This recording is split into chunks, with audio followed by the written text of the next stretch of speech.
রোগটা ক্যান্সারই বলছে। আচ্ছা, আমার মেয়ে এসে বললো যে এটা ক্যান্সারই হয়েছে।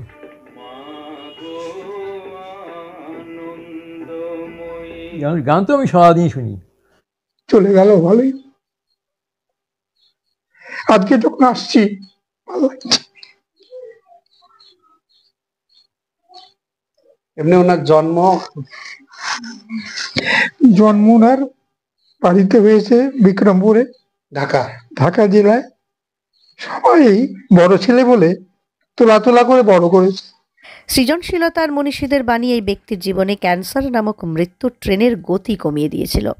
৭৯ বছর বয়সে প্রয়াত হয়েছেন শিলিগুড়ির বাবুপাড়া নিবাসী কেশব খাসনবিশ। গত ১৯শে মার্চ তিনি শেষ নিঃশ্বাস ত্যাগ করেন।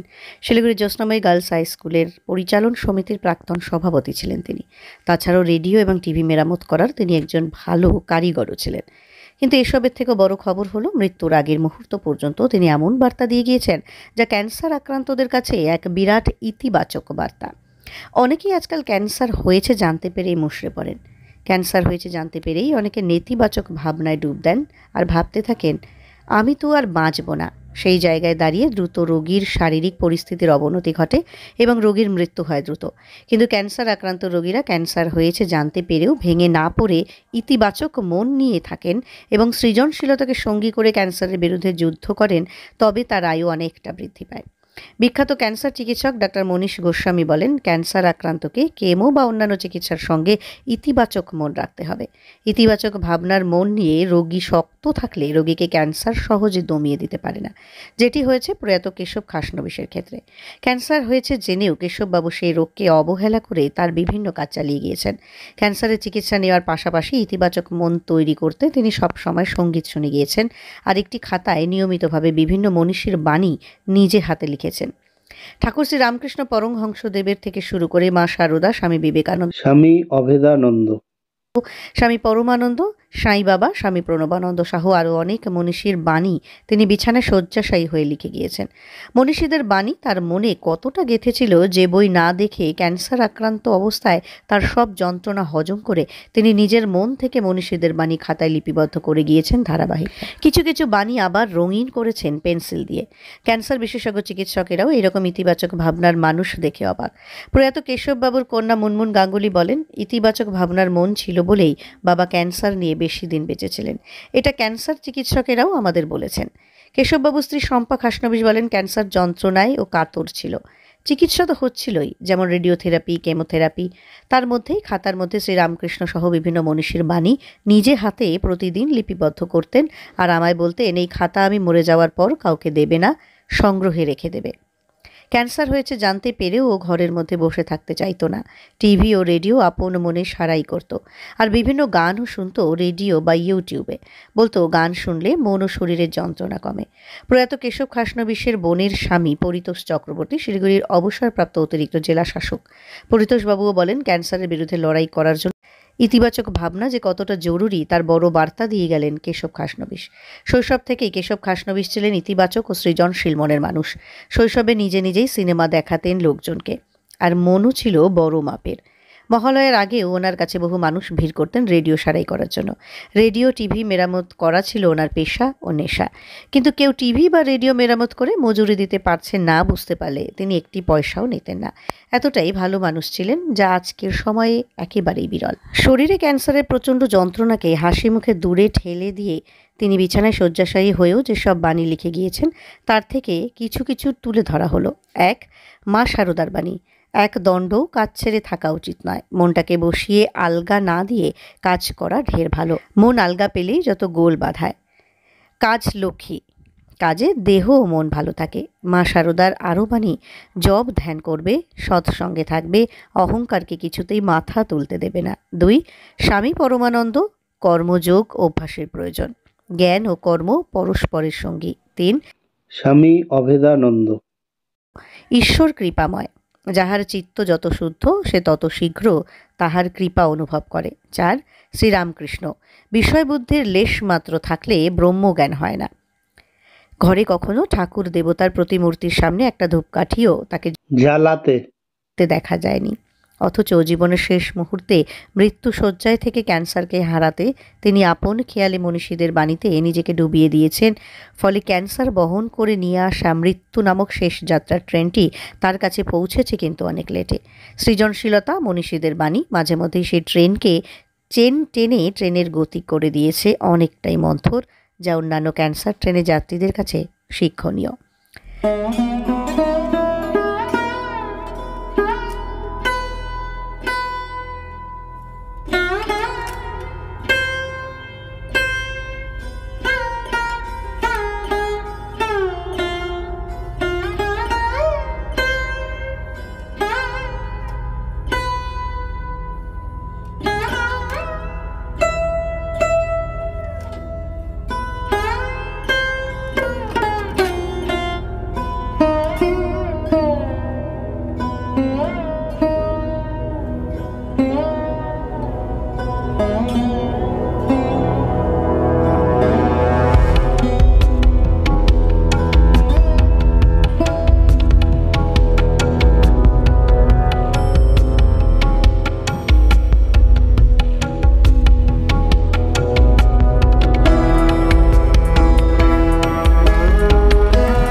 এই মুহূর্তে শিলিগুড়ি বাবুপাড়ায় উপস্থিত।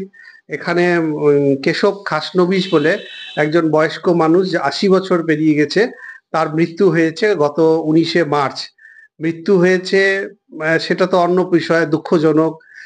আমরা সকলেই শোক জানাবো, তার আত্মার শান্তি কামনা করব।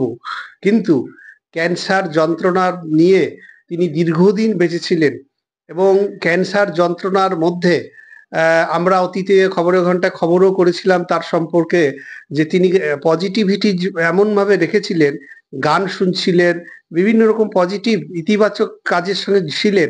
এবং চিকিৎসক যারা ক্যান্সার বিশেষজ্ঞ, তাদের সঙ্গে আমরা কথা বলেছিলাম।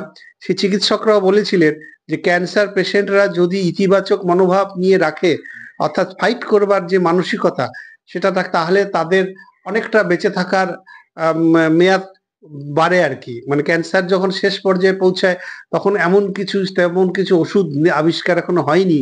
পেশেন্টের খুব যন্ত্রণা বেড়ে যায়, ভয়ানক পরিস্থিতি। সেই যন্ত্রণার মধ্যেও যদি সে ইতিবাচক ভাবনাকে রাখে, তাহলে তার মানে শরীরে যে শক্তি আসে বা মনের শক্তি, তাকে কিছুদিন বাঁচিয়ে রাখে। এইরকমই একজন ব্যক্তিত্ব আমাদের সামনে খুবই দুঃখজনক 19শে মার্চ চলে গেলেন। আমরা বিগত দিনে খবরের ঘন্টায় তার খবরও করেছিলাম যে তিনি ক্যান্সার রোগ যন্ত্রণা নিয়ে গান শুনছেন। আজকে আরেকটি খবর আপনাদের সামনে আমরা উপস্থিত করছি, এবং তার এখানে পরিবার, আত্মীয় স্বজন, তার মেয়ে, তার স্ত্রী সকলে উপস্থিত। যে ক্যান্সার যন্ত্রণার মধ্যেও শ্রীযুক্ত কেশব খাসনবিশ মহাশয়, তিনি বিভিন্ন মনীষী, ঠাকুর শ্রীরামকৃষ্ণ, মা সারদা থেকে শুরু করে স্বামী বিবেকানন্দ এবং বিভিন্ন মনীষীদের যে বাণী, সেগুলো রঙিন করে খাতার মধ্যে লিখেছেন, এবং তার বাণীগুলো, সব উদ্ধৃতিগুলো তিনি লিখে গিয়েছেন। অর্থাৎ ক্যান্সারে পৌঁছে গিয়ে এই যে মনীষীদের যে বাণী, ক্যান্সারে যখন লাস্ট স্টেজ, ওষুধ নেই, মনীষীদের বাণীগুলোই যেন তার কাছে এক একটা ওষুধ। এবং কোনো বই না দেখে, নিজেই তার ভিতর থেকে যে লিখেছেন, এবং সে আধ্যাত্মিক বিষয়, ভিতরের যে অন্তর্নিহিত যে তার যে মর্মার্থ, তার যে গভীরতা, তা কিন্তু অসাধারণ। এবং ইতিবাচক ভাবনার জন্য অত্যন্ত জরুরি। একটা ক্যান্সার আক্রান্ত পেশেন্ট, বয়স্ক মানুষ, শেষ পর্যায়ে পৌঁছে তার মধ্যে পজিটিভিটি, ইতিবাচক ভাবনা, মনের বল যা আছে তা কিন্তু আমাদের কাছে সমাজে শিক্ষণীয় এবং অন্যান্য ক্যান্সার আক্রান্তদের কাছেও একটা ইন্সপিরেশন বা বেঁচে থাকার একটা অক্সিজেন দিতে পারে। এই কেশবচন্দ্র খাসনবিশ চলে গেলেও তার যে এই সৃষ্টি, তার যে এই যে কাজ, এই যে খাতা দেখতে পাচ্ছেন এখানে বিভিন্ন মনীষীর, এখানে মা শারদার বাণী, মা এখানে শ্রী সাই বাবা, সত্য সাই বাবা, এখানে ঠাকুর শ্রী রামকৃষ্ণ, স্বামী পরমানন্দ, এভাবে অভেদানন্দ, বিভিন্ন রকমের বাণী তাকে কিন্তু উদ্বুদ্ধ করেছে। তো আমরা একটু কথা বলবো তিনি কখন লিখেছেন, কিভাবে লিখেছেন, এগুলো কিভাবে উদ্বুদ্ধ করেছে। এখানে তার স্ত্রী রয়েছেন। প্রণাম আপনাকে, নমস্কার। নমস্কার। একটু আপনার নামটা। চম্পা খাসনবিশ। উনি চলে গেলেন, কি নাম? চলে গেল কেশব খাসনবিশ। কি হয়েছিল ওনার? ওনার ক্যান্সার হয়েছিল। কতদিন ধরে ভুগছিলেন? 1 বছর ধরে ভুগছিল। তার আগে থেকেই ভুগছে, কিন্তু আমরা ধরতে পারিনি। ব্যথা ব্যথা বলতো, পেটে ব্যথা, এইখানে কোমরে ব্যথা, গ্যাস হয়েছে, এইরকম করেই চলতো। তারপর লাস্টের দিকে বাজারে যেতে গেছে, বাজারে যেতে গিয়েই পায়ে চট করে মেয়ের কাছে, মেয়ের বাড়ি আছে, মেয়ের দিকে ফিরতে গিয়েই, পেছন ফিরতে গিয়ে পাটা এমন ভাবে পড়লো, পাটা কচ করে উঠলো। তার সেই যন্ত্রণা, বাজারে আর যেতে পারলো না, ছুটতে ছুটতেই আসলো, চলে আসলো। এসে আর তারপর আর পারলো না, তাড়াতাড়ি চলে আসলো, বাজারে আর যেতে পারলো না। সেই যে বিছনা শুলো, আর আর কোনোদিন উঠলো না। উঠে ওই কষ্ট করেই ডাক্তার কাছে যেত, নিয়ে যাওয়া হতো ধরে ধরে। ডাক্তার যখন ধরলো তখন ওই ক্যান্সার ধরা পড়লো। ডাক্তার দেখানোর পরেই ক্যান্সারটা ধরা পড়লো। ওনার বয়স কত হয়েছিল আনুমানিক? ওই 80 হবে। কি করতেন উনি?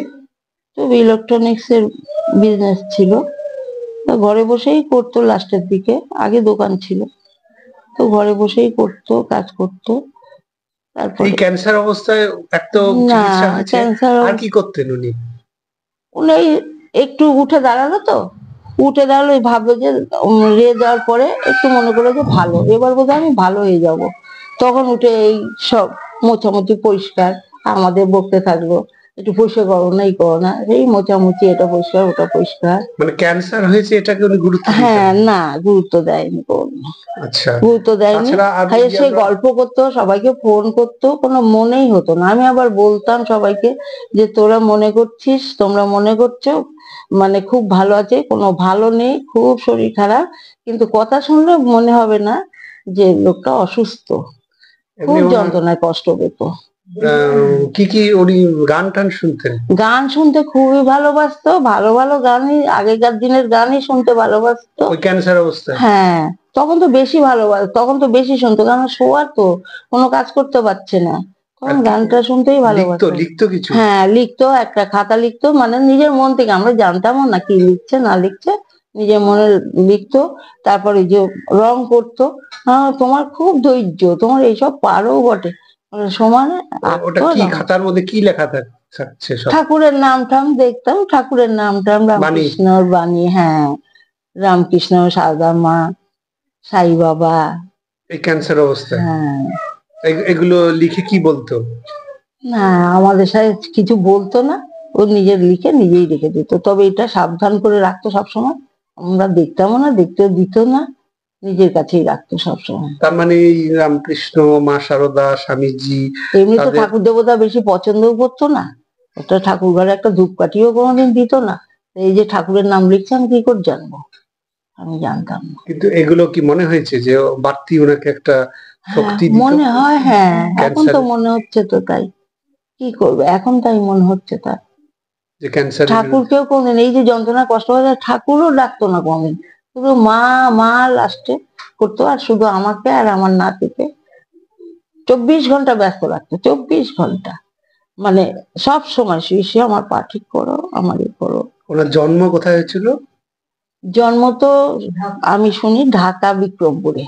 স্কুলের কোনো হ্যাঁ, স্কুলের প্রেসিডেন্ট ছিলেন, ওনাকে সবাই খুব ভালোবাসতো। কোন স্কুল? এবারেও জ্যোৎস্নাময়ী গার্লস স্কুলে ওনাকে সবাই খুব ভালোবাসতো।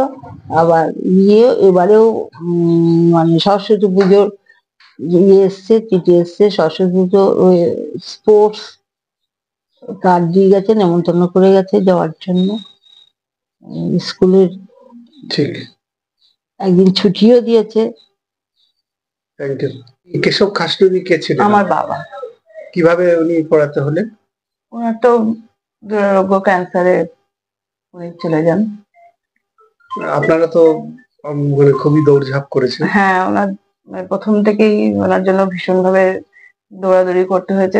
ডাক্তার বললেন যে বাইরে নিয়ে লাভ নেই, এখন বয়সটাও মানে অনেকটাই বেশি হয়ে গেছিল, সেজন্য বাইরে আমরা নিতে চেয়েছিলাম বাইরে, কিন্তু বাইরে উনি বললেন যে ডাক্তার বললেন যে বাইরে নিতে না। এখানেই চিকিৎসা হলো। হ্যাঁ, উনি আমি যে স্কুলে পড়তাম, জ্যোৎস্নাময়ী গার্লস হাই স্কুল, ওনার ওখানে প্রেসিডেন্ট ছিলেন উনি। কোন সময়? 98। আচ্ছা। 98। এছাড়া কি করতেন উনি? উনি তো রেডিও টিভি এসব সার্ভিসিং এর কাজ করতেন। ভীষণ ভাবে নাম ছিল, ভীষণ সৎ মানুষ ছিল, ভীষণই সৎ, মানে কি বলবো, কারোর কাছ থেকে মানে 2 পয়সা চাবে সেই পর্যন্ত মানে চাইতে পারতেন না। উনি যদি দিতে না পারেন, বাবা তুমি 50 টাকা নিয়ে আসলে, উনি যদি চাইবো, যদি দিতে না পারে, মাত্র তো একটা ইঁদুরে কেটেছে, আজকাল তো টিভি খুললেই 500 টাকা নেয়, তুমি 50 টাকা 100 টাকা এগুলো বলে, যদি দিতে না পারে আমি চাইবো, শুধু তো ইঁদুরে, আমি ইঁদুরে কেটেছে, তো ওনারা তো জানেন না যে ইঁদুরে কেটেছে, না ইঁদুরে কেটেছে লাগিয়ে দিয়ে আসলাম, তার একটা আর কি নেবো, মানে এরকম আর কি ছিলেন। নিজেই রেডিও টিভি হ্যাঁ হ্যাঁ হ্যাঁ হ্যাঁ, আগেকার দিনের ভাল্ব সেট গুলো, যে রেডিওর যে ভাল্ব সেট, উনি একদম 1 নম্বরেই ছিলেন। তাছাড়া উনি এই ক্যান্সার যন্ত্রণায় শুনছিলাম যে কিছু পজিটিভিটি নিয়ে থাকতেন। হ্যাঁ, সবসময় গান খবর এইসবই শুনতেন। পুরোনো দিনের গান, আজকালকার দিনের গান উনি শুনতে একটুও পছন্দ করতেন না। মানে আমার বোনের ছেলে ওর সাথে রাগারাগি করতো যে আজকালকার গান কেন, ওই পুরোনো গান, ওই অবস্থাতেও গান চালিয়ে আছে আমার কাছে ভিডিওটা, ওই অবস্থাতেও উনি গান চালিয়ে ওই পুরোনো দিনের গান, মানে ক্যান্সার, হ্যাঁ, ওই টিভির সাথে বক্সের সাথে ফিট করে জোরে গান শুনবেন। তারপরে যখন একদম বিছানায় শুয়ে পড়লেন, তখন শুয়েই ফোনে একটা খাতা পাওয়া যাচ্ছে, দেখা যাচ্ছে ঠাকুরের। হ্যাঁ, কখন লিখেছেন আমরা নিজেরাও জানি না। কি কোন মনীষী? সারদা মা, রামকৃষ্ণ, বিবেকানন্দ, সবার সত্য সাই বাবা, সবার সম্বন্ধে লিখে গেছেন, কখন লিখেছেন আমরা নিজেরাও জানি, তাদের বাণীগুলো। হ্যাঁ, মনে হয় উনি যখন ক্যান্সারে ছিলেন, যন্ত্রণায়, এগুলো ওনাকে একটা স্পিরিট দিয়েছে। অবশ্যই।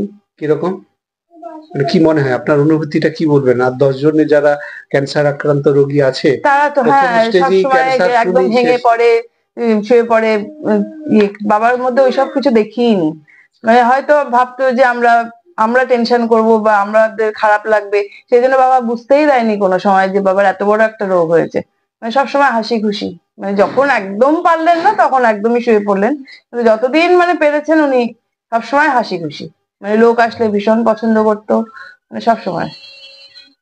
জেনারেলি ক্যান্সার শুনেই মানুষের ভেঙে পড়ে বা ইয়ে হয়ে যায়, ওনার তা না। এই পজিটিভিটি কি ওনাকে একটু মনে হয় বেশি? অবশ্যই, ডাক্তার নিজে মুখে বলেছেন যে আরো 6 মাস আগে আমাকে বলেছেন নিজে মুখে, যখন উনি ওনার বললেন আর কিছু লাগবে না, এই মানে সেখানেই লাস্ট ইয়ে করে দিলেন, আরো 6 মাস আগে, মানে এর থেকে আরো কম বয়সীরাও এতদিন থাকেন না, মানে উনি নিজে মুখে আমাকে বলেছেন ডাক্তার, হ্যাঁ, অর্কপ্রভা হালদার, বলে এর থেকে অল্প বয়সীরাও এতদিন থাকেন না এই স্টেজে, মানে ওনার পজিটিভিটি ওনাকে বাড়তি আয়ু এনে দিল। অবশ্যই। আমার নাম পরিতোষ চক্রবর্তী, লিকটাউনে থাকি, আমি অবসরপ্রাপ্ত অতিরিক্ত জেলা শাসক কাজ করেছি এক সময়। এই যে প্রয়াত কেশব খাসনবী আপনার কে ছিলেন? আমার গিন্নির দাদা এবং অতি সজ্জন একটি মানুষ। এই যে আমি শুনলাম একটি ধূপকাঠিও জ্বালায়নি। তার যে বাবা ছিলেন, তিনি লক্ষ্মী পুজো করতেন, পাড়া শুদ্ধ লোক নিমন্ত্রণ খেয়ে যেতেন, কিন্তু তিনি কোনোদিন লক্ষ্মীর ওখানে গিয়ে একদিনও অঞ্জলি দেননি, একদিন একটা ফুল দেননি, কিচ্ছু না। কিন্তু শ্রীরামকৃষ্ণ দেবের যে দর্শন, তাতে আমরা মনে করি যে প্রত্যেকটি মানুষের মধ্যেই ভগবানের অস্তিত্ব আছে। সেই কেশব খাসনবী হোক, পরিতোষ চক্রবর্তী, আর যেই হোক, প্রত্যেকের মধ্যেই ভগবানের একটা আছে, এবং সেটাই আমরা অন্বেষণ করি, খুঁজে বার করি যে তার মধ্যেও তো ভগবান বাস করে। তো শেষ মুহূর্তে দেখা গেল তার আগে থেকে কিন্তু চিন্তা ভাবনা এসে গেছে ভেতরে, তিনি মারা যাবেন এটা তিনি ভাবতেই পারেনি তিনি মারা যাবেন। কারণ মানে অসম্ভব একটা মানসিক মনের জোর ছিল। যেমন আমি এসে বলতাম, এই তুমি এখনো ধুয়ে আসো, উঠে বসো, এখন আমরা গাড়ি করে বেরোবো, আর তুমি এরকম বসে আছো। বলে নয়, আমি বুঝতে পারছি না, এই পায়ের ব্যথাটা কমে গেছে, এই পায়ের ব্যথাটা মানে ঠিক আছে, এই কমে যাক একটু, এই দুদিন পরে বেরোবো। তো আমার বড় মেয়েকে বুড়ি ডাকতো, আমি তুমি বুড়ি আমরা গিয়ে অঞ্জলির সাথে গিয়ে একটু ঘুরে আসবো। এবং এর আগেও আমাদের সাথে গাড়ি করে বেশ কয়েকবার ঘুরেও এসছে, তখনও অসুস্থ, কিন্তু পাত্তাই দেয়নি, এই ক্যান্সার রোগটাকে সে পাত্তাই দেয়নি। লাস্টের দিকে যখন তিনি লিখেছেন, মাঝে মাঝে আমাকে আমি দেখেছি, তা আমায় বলতেন, আমি এই নিয়ে কিছু বলতেন না, আমায় শুধু বলতেন যে উনি দেখবেন পরমানন্দের উপরও লিখেছেন। পরমানন্দের উপরও ওনার লিখেছেন, মানে ওনার স্বামী অভেদানন্দ, সত্য সাই বাবা, প্রত্যেক যাকে মানে উনি কোনো ভেদাভেদ করেননি। যে রামকৃষ্ণ মিশনে আমরা থাকি, রামকৃষ্ণ মিশনে আছি বলে আমরা যে কোনো ধর্মকে, যে কোনো ইস্যুকে আমরা সম্মান জানাই, এও ঠিক তাই। রামকৃষ্ণ মিশনে উনি কোনো অনুগত ছিলেন না, কোনো টর্মকে কিছু করে তেমন কিছু নয়, কিন্তু তার ভেতরে কিন্তু সর্বধর্ম সমন্বয়েরই একটা প্রতীক হয়ে উঠেছিল উনি। খাতাটার মধ্যে দেখলে পরে তাই তো মনে হয় যে উনি তো কোনো রামকৃষ্ণই বলুন, প্রত্যেকের ধর্ম রাস্তা আলাদা হতে পারে, কিন্তু সে এক, যত মত তত পথ, সে হবে এক হয়ে গেছে। তো মারা যখন গেলেন সেদিনকে আমরা ভাবছি যে খুব কষ্ট পাচ্ছিল, চলে গেল ভালোই। আজকে যখন আসছি ভালো লাগছে। এমনি ওনার জন্ম ওনার বাড়িতে হয়েছে বিক্রমপুরে, ঢাকা জেলায়। সবাই বড় ছেলে বলে তোলা তোলা করে বড় করেছে, কেশব নাম, কিন্তু মা ডাকতো কেশন, কেশন ভাত খেয়ে যা। সেই কেশন এইভাবে চলে গেল। ও যাওয়ার আগে ঠাকুমার কথা বলেছে, মার কথা বলেছে, বাবার কথা বলেছে, এদের খুব মনে পড়েছে এদের কথা, এবং শেষমেশ এদের কাছেই চলে গেল। মানে ভাবা যায় না যে লোকটা নেই। আমি যখন আজকে আসছি আমার খুব কষ্ট হচ্ছে ঢুকতে, আর যখন যেদিনকে মারা গেল সেদিনকে ভাবছি না, এত কষ্ট পাচ্ছিল, চলে গেল, যাক, একটা যন্ত্রণা থেকে মুক্তি পেল, খুব মোটামুটি তো যাক। আমিও তো মারা যাব, আমিও তো অসুস্থ হয়েছিলাম, ভালোই হলো, কিন্তু আজকে সেটা মনে হলো না। আজকে স্কুলেরও একটা সভাপতি ছিলেন উনি, ওই যে ম্যানেজিং কমিটি তার উনি পরিচালনা সমিতির উনি সভাপতি ছিলেন, আর সত্যবাবু ছিলেন ওটা সেক্রেটারি। তাছাড়া উনি টিভি এবং রেডিও আমি যখনই কোনো টিভি রেডিও কিনতাম ওনাকে ছাড়া আমি যেতামই না। আমি একটা টিভি দেখছি, আমি এটা কিনবো প্রায় মোটামুটি ঠিক, উনি দেখছেন, উনি বলছেন না তোমার তো ওই ফটোতে গন্ডগোল আছে। তখন আমার মিসেসও ছিল সাথে, ওর ছোট বোন। ওই লোকটা বলছে তখন, এই কেশব খাসনবিশ এসছে বলে আমার এই টিভিটা কিন্তু আজকে আর বিক্রি হলো না, ওই সাহেবের পছন্দ হয়েছিল। আমি তো বুঝি না, আমি এই জন্য ওনাকে নিয়ে যেতাম সাথে করে, যে চলো তো আজকে একটা টিভি কিনবো। ওই জন্য এই টিভি কি নেওয়া যাবে, এটা তো ছবি খারাপ। মানে আমি যখনই কিছু কিনেছি আমি ওনাকে সাথে নিয়ে যেতাম, কারণ উনি এটা অনেকের থেকে অনেক বেশি ভালো বুঝতেন। এবং মনে করো এখনো এদের কি অসুবিধা হবে, এটা খারাপ হয়ে গেলে কিছু টুক করে বসে আমাদের বাসায় গেছে, মালিক আমাদের এটা তো নষ্ট হয়ে গেছে, কি করে দেবে দেখি, খানিকক্ষণের মধ্যে ঠিক হয়ে গেল ওটা। এই কাজটা কি করবে এখন, মানে এই ক্রিয়েটিভিটিটা ছিল পুরো। হ্যাঁ, হয়তো নিচে গেল ছোট ভাইটাকে গিয়ে, তারও তো কিছু প্রবলেম হলো, গিয়ে দেখে বসে খানিকক্ষণ থেকে করে দিল। এই যে ক্রিয়েটিভিটি বা এই যে মেন্টাল, ছোটবেলা থেকেই ছিল। ছোট সিনেমা দেখাতো ছোটবেলায় সিনেমা দেখাতো, মানে বাড়িতে পর্দা করে এরকম করে সিনেমা দেখাতো সবাইকে, খুব খুশি। আমরা তো খুব খুশি, সিনেমা দেখছি, রিল টিল কোথা থেকে নিয়ে আসতো এনে করতো। ওই যে প্রথমে সে শুরু করেছিল রেডিও সারাই, এবং ওই যে মহালয়ার আগে তার দম ফেলার সময় নেই, এত রেডিও উনি সারাই করতে পারতেন। হ্যাঁ, এখন সেখানে রেডিওটা নেই বলে তার কদর কম। এবং বিধাননগরে যে দোকান আছে ইলেকট্রনিক্সের, ওরা মৃত্যুর সংবাদ পেয়ে ওদেরও শাটার বন্ধ করে দিয়েছে, যে এই লোকটি সেই আমল থেকে কিনে বেড়াস, এই পাস সে পাস। এবং আমি যেটা 200 টাকায় কিনে দেবো, ও সেটা 180 টাকায় কিনে আনবে, 150 টাকায় কিনে আনবে, 120 টাকায় কিনে আনবে। আবার হেঁটে যাবে, হেঁটে আসবে, ফিজিক্যালি ফিট, কোনো গাড়ি ফাড়ির কোনো গল্প নেই। এবং ক্যান্সার যন্ত্রণার মধ্যে উনি গান শুনতেন আর লিখতেন। গান শুনেছেন, লিখেছেন, কথা বলেছেন। পুরো দেখে এই ঘরে যখন ছিল তখন তো ভাবাই যায়নি যে এই কোনো ক্যান্সার পেশেন্ট সাথে আমরা বসে আছি বা কথা বলছি। অন্য মনেই হয়নি। যারা ক্যান্সার পেশেন্ট তাদের উদ্দেশ্যে উনি একটা বার্তা ছেড়ে গেলেন, সেটা অবশ্যই কি বলবেন? সেই বার্তাটাই হচ্ছে যে ক্যান্সার এমন একটি রোগ নয় যেটাকে উপেক্ষা করা যাবে না। ক্যান্সার উপেক্ষা করে তুমি এগিয়ে যেতে পারবে, আরো বড় যেতে পারবে, আরো কিছুদিন বাঁচতে পারবে, ভালো মতন বাঁচার মতো করে বাঁচতে পারবে আরো। ক্যান্সারকে তুমি অত পাত্তা দিও না, ক্যান্সারকে পাত্তা দিলে হবে না। ক্যান্সারটা একটা অসুখ, এটাকে অত পাত্তা দিলে হবে না। এবং একটা ইতিবাচক একটা পজিটিভ একটা ইতিবাচক মনোভাব নিয়ে কিন্তু উনি বড় হয়েছে।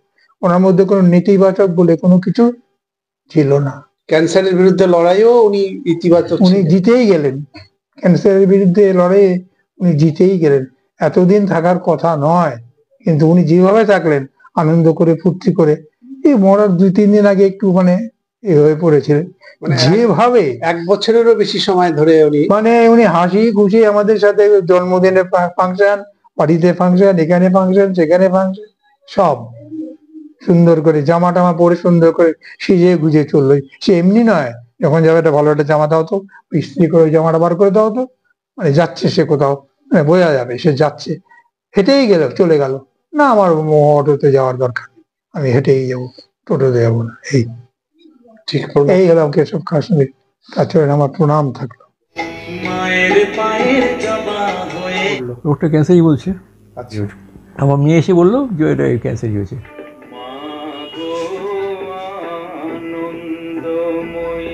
গান তো আমি সারাদিন শুনি। গান শুনলে কি আপনার কষ্ট কমে? অনেকটা কমে, অনেকটা ভালো লাগে, ভালো লাগে। আপনার নামটা একটু শুনি। কেশবচন্দ্র খাসনবিশ। বয়স কত? 80+। গান শুনলে মানে ক্যান্সার যন্ত্রণার রিলিফ পাচ্ছেন? পাচ্ছি আমি, শিওর? শিওর, একদম 100%। এটা কি মনে হয় যে পজিটিভ ভাইব হচ্ছে? আমি ক্যান্সার আমার হয়েছে আমি জানি, আমি যার জন্য পেয়েই নেই, আমার কোনো দুর্বলতা নেই, আমার কোনো এতটুকু আমি ঘাবড়ে যাইনি। আমার মনের জোর একেবারে পুরো উঠে গেছে, পুরো আছে, পুরো মেমোরি একদম ঠিক আছে। কি বলবেন যারা অন্যান্য যারা ক্যান্সার আক্রান্ত আছে? ভয় পাওয়া কিছু নেই, সবাই হতে পারে, অনেকেই হতে পারে, অনেক হচ্ছে। আপনি হাসপাতালে গিয়ে এখন হাজার হাজার লোক আসছে। আমি তো আমি গেছিলাম রাঙাপানিতে, কত যে লোক আসছে দিনে। হ্যাঁ, আমার তো মানে আমার এক একদিন দিতে আমার 80-90 পড়ে যেত এক একটা আমার লাইনে। আমি সকালবেলা 10টার সময় যেতাম, 6টার সময় বাড়ি ফিরেছি। অন্য যারা পেশেন্ট তাদেরকে কি বলবেন, ক্যান্সার পেশেন্টদের? কি বলবো, সাহস রাখুন, মনে জোর রাখুন, ওটা ভুলে যান কী হয়েছে আপনার, মনে জোর রাখতে হবে। কোনো ঘাবড়ে যাওয়ার ব্যাপার কিছু নেই এর মধ্যে। এরকম অনেকেই হচ্ছে, সবার অনেক হতে পারে, সুতরাং ঘাবড়াবার কিছু নেই, মনের জোর রাখুন। অন্য খেলাধুলা, ছবি দেখুন, সিনেমা দেখুন, হ্যাঁ, গান শুনুন। আমি তো গান শুনেই দিন কাটাচ্ছি। ভালো আছেন? ভালো আছি আমি। পজিটিভ ভাইব হয় কি? অনেকটা পজিটিভ। হ্যাঁ, পজিটিভ। গান শুনলে আমার অনেকটা ভালো লাগে আমার। আমি তো বলে তো সবসময় গান শোনো কেন, খবর শোনো না কেন, আমি গান আমার ভালো লাগে। আমি কালকে আমি আনারকলি গান শুনছিলাম, আনারকলি, তারপরে পুরনো সমস্ত নয়া দৌড়, এসব ছবি গান শুনি আমি। গান করেনও কি? গান করতে পারি কিছু, এমনি করি না কিছু, এমনি গুনগুন করি আর কি, ভালো লাগে। একটু করো তো শ্যামা সঙ্গীত বা কিছু। তোমার ভুবনে ফুলের মেলায় আমি থাকি সাহারায়। এটা হচ্ছে ওই এর গান, এটা কার গানটা, অখিল বন্ধু ঘোষের গান এটা। দরকার, পজিটিভ ভাইব কেন দরকার? 100 বার দরকার, পজিটিভ ভাব 100 বার দরকার, পজিটিভ থাকাও 100 বার দরকার। কেন? তাতে আমার মনে হয় অনেকটা উপশম পাবেন আপনি, যারা রুগী আছেন যারা আমার মতো, অনেকটা উপশম পাবেন পজিটিভ পজিটিভ। আপনি অন্যদিকে ওই দিকে আপনি চিন্তা করবেন না কোনো, এবার এটা হয়েছে, আপনি খেলা বাচ্চাদের সঙ্গে গল্প করুন, লোকের সঙ্গে গল্প করুন, কাগজ পড়ুন, টিভি দেখুন। চিকিৎসা তো করতেই হবে। হ্যাঁ, চিকিৎসা চলছি, ওষুধ খাচ্ছে? ওষুধ খাচ্ছি। আমি একটা কেমো খাচ্ছি, একটা রোগোলার কেমো। এই গানগুলো কি একটা ওষুধ মনে হয়? অনেকটা, হ্যাঁ, অনেকটা। কিরকম? মনে যখন এমনি আমার ওইটার জন্য চিন্তা করি না আমি, যখন একটু ব্যথা তো গান শুনি আমি, তখন একটু ভালো লাগে আমার, এখানে সিরিজ মনে হয় একটা মানে গান অনেকটা ওষুধের মতো। ওষুধের মতো। প্রণাম, শুভ বিজয়া। শুভ বিজয়। ভালো থাকবেন এবং দীর্ঘ জীবন কামনা করি আপনার। আমাদের শরীর তো সবারই যাবে, একটা সময় সবারই শরীর যাবে, কিন্তু শেষ মুহূর্ত পর্যন্ত আমরা যদি পজিটিভ ভাইব সবাই মিলে দিতে থাকি, সব প্রত্যেকের মধ্যে আপনি যে পজিটিভ ভাইব দিলেন তা আমাদের কাছে একটা ইন্সপিরেশন, যে ক্যান্সার মানেই হেরে যাওয়া নয়, ক্যান্সার মানে একটা পজিটিভ ভাইব। যে যেটা ভালো লাগে, গান শুনুন, কেউ ছবি আঁকতে ভালোবাসুন, অর্থাৎ ক্রিয়েটিভিটি। চিকিৎসা যা নেওয়ার নেবেন, তার সঙ্গে একটা পজিটিভ ভাইব থাকলে। তো ক্যান্সার পেশেন্ট তারা কি পজিটিভ ভাইব এবং গান শুনলে বলছে কষ্ট অনেক কমে যাচ্ছে ওনার, আপনার কি ওপিনিয়ন? আমার প্রথম ওপিনিয়নটা এটাই কি, আমি ক্যান্সারের ট্রিটমেন্ট তো অনেক করি, তো যে পেশেন্টের মানসিকতাটা পজিটিভ, ওই পেশেন্টের ভালো হওয়ার সম্ভাবনা প্রচুর। অনেক রোগী থাকে না কি, ক্যান্সার হয়ে গেল আমি তো মারা যাব, এইরকম তো ওষুধ নেই যে আমি দিয়ে দিলাম আর মানসিকভাবে পজিটিভ হয়ে গেল। রাইট। এই যে ফাইটিং স্পিরিট, আমি তো অনেক শিখেছি আমার পেশেন্ট থেকে, যে কি রকম লোকের মানে কি ফাইটিং স্পিরিট থাকে। 4 নম্বর স্টেজের পেশেন্ট, 7 বছর হয়ে গেল টিকে আছে, এটাতে আমার তো কন্ট্রিবিউশন নেই, উপরে বিধাতা আছে আর এই লোকজনের নিজে। আমি সবাইকে বলি আমি তো পেশেন্ট থেকেই শিখি, তো পেশেন্ট থেকে আমি শিখেছি কি পজিটিভ ভাইব, বাড়ির একটা পজিটিভ এনভায়রনমেন্ট। মানে কি হয়, একজন ক্যান্সার পেশেন্টের সঙ্গে যে ওকে নিয়ে আসে, ট্রিটমেন্ট করায়, তারপরে যে বাড়ি নিয়ে যায়, এই লোকজনও কিন্তু অনেক মানসিকভাবে ভেঙে পড়ে। সেই জন্য পজিটিভ মিউজিক, পজিটিভ থট আমি রিসেন্টলি 1 মাসের মধ্যে ইমপ্লিমেন্ট করব, যে কিমোথেরাপি ডিপার্টমেন্টে একটা লাইব্রেরি, নেপালি বুকস 15টা আর বেঙ্গলি বুকস, যাতে যে পেশেন্ট ওখানে কিমোথেরাপি নেওয়ার জন্য আসছে, তারপরে অনেক সময় বসে থাকতে হয় কারণ স্বাস্থ্য সাথীতে ক্লিয়ারেন্স হইতে সময় লাগে, পজিটিভ বুকস যাতে পড়তে পারে। এই যে ফিল গুড একটা ফ্যাক্টর চলে আসলে না, ইট ডাজ মিরাকলস। আমি ট্রিটমেন্টের, ওভারঅল ট্রিটমেন্টে doctor is only a part. অনেক লোক ভাবে যে ডাক্তারের জন্য হচ্ছে, যে কাজ করে ওটা তো উপরওয়ালা আছে ওখানে, আর বাকি পেশেন্টরা কিরকম ডিল করে, বাড়ির এনভায়রনমেন্ট কিরকম, এইসব জিনিসে অনেক ইম্পর্টেন্ট। এই জন্যে এখানে যে কেশব খাসনবিশ পেশেন্ট আর কি, ক্যান্সার পেশেন্ট, বলছেন ইনি গান শুনে এনার যন্ত্রণা অনেক, কষ্ট অনেক মানে কমে যাচ্ছে। গান, সঙ্গীত কি একটা প্রভাব ফেলে? একদম একদম 100%। সঙ্গীত সব রোগেই মিউজিক থেরাপি, সব রোগেই মিউজিক থেরাপি একটা পজিটিভ ইন্টেন্ট, একটা পজিটিভ ফ্রেম অফ মাইন্ড, এটা নিয়ে আসার জন্য ভীষণ জরুরি। আর আমি বললাম যে পেশেন্টের নিজের এফোর্টের জন্যই পেশেন্ট ভালো হচ্ছে, আমি তো একটা ছোট অংশ কেবল ট্রিটমেন্টের। Thank you very much.